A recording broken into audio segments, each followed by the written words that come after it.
Di tengah kemegahan Jakarta International Stadium, masih ada warga yang tinggal di hunian sementara ala kadarnya. Mereka adalah warga ex-Kampung Bayam yang dijanjikan hunian layak di Kampung Susun Bayam. Tapi hingga kini warga masih tinggal di hunian sementara seadanya. Harapan untuk segera menempati rusun pun belum ada kejelasan. Berikut penelusuran langsung reporter Metropolitan bagaimana kondisi mereka yang tersisih di balik tembok stadion raksasa.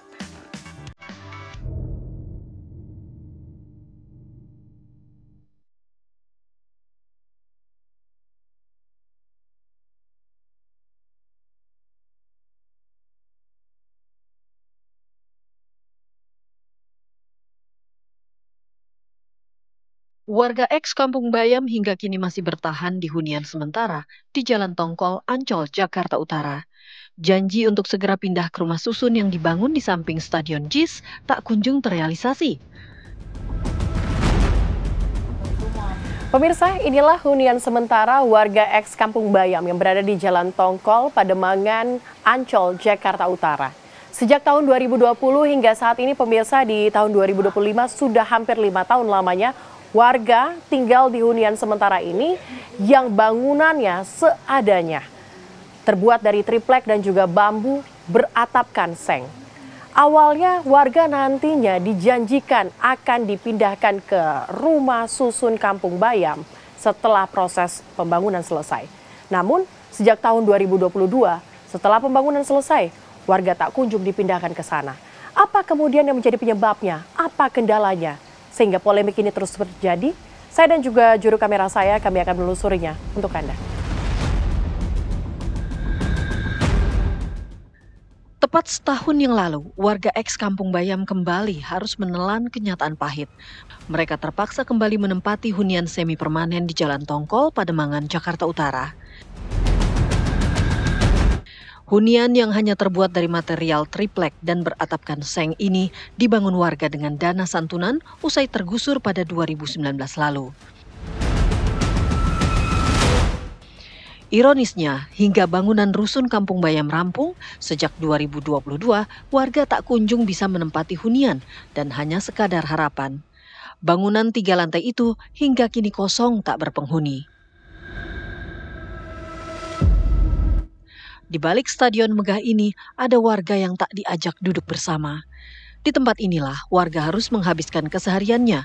Keluhan seperti atap bocor hingga jauhnya jarak tempuh menuju sekolah menjadi beratnya kondisi warga. Bahkan tak sedikit anak-anak tak dapat bersekolah sejak tinggal di hunian sementara.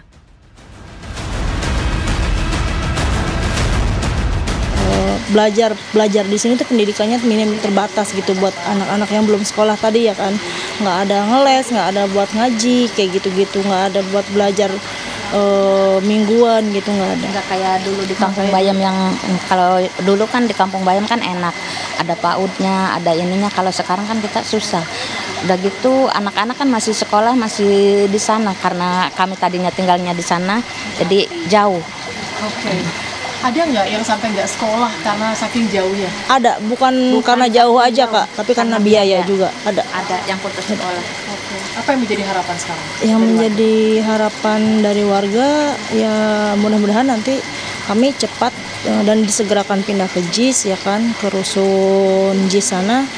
Dan mudah-mudahan setelah sampai sana kami bisa menata ulang hidup kami ya kan, lebih baik lagi.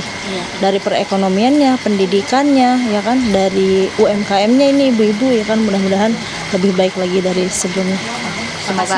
Semoga aja Pak, itu pemerintahnya bisa memanusiakan manusia kayak kami orang gini, bisa memanusiakan manusia gitu. Mudah-mudahan terbuka hatinya buat warga Kampung Bayam.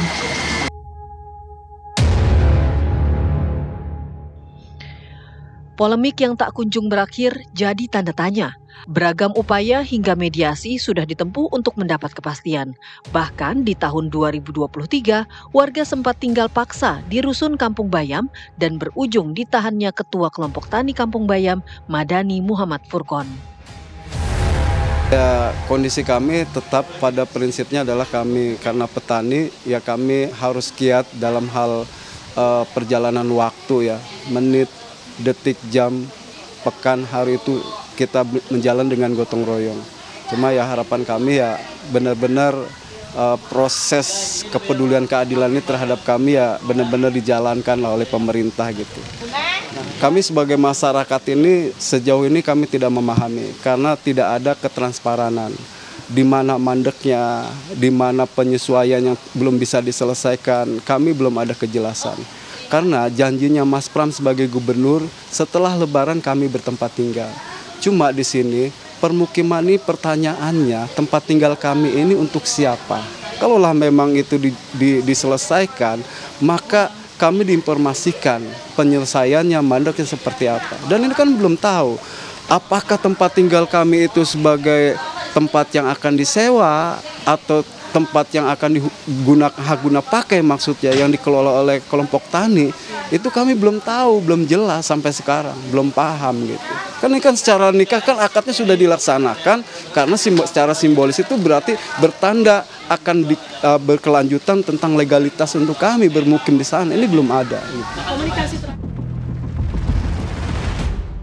Gubernur Jakarta Pramono Anung pada bulan Maret lalu langsung menyerahkan kunci secara simbolik kepada warga sebagai tanda penyerahan rusun tersebut. Warga dijanjikan untuk menempati rusun usai Lebaran Idul Fitri berakhir. Namun kenyataannya, pasca Lebaran, warga masih berada di hunian sementara. Kota yang terus tumbuh, kadang yang tumbuh hanya sebuah proyek, bukan keadilan. Proyek megah yang tumbuh, seperti bangunan megah, stadion yang tumbuh, dan di kota metropolitan yang terus maju, kadang rakyat harus menjadi korban.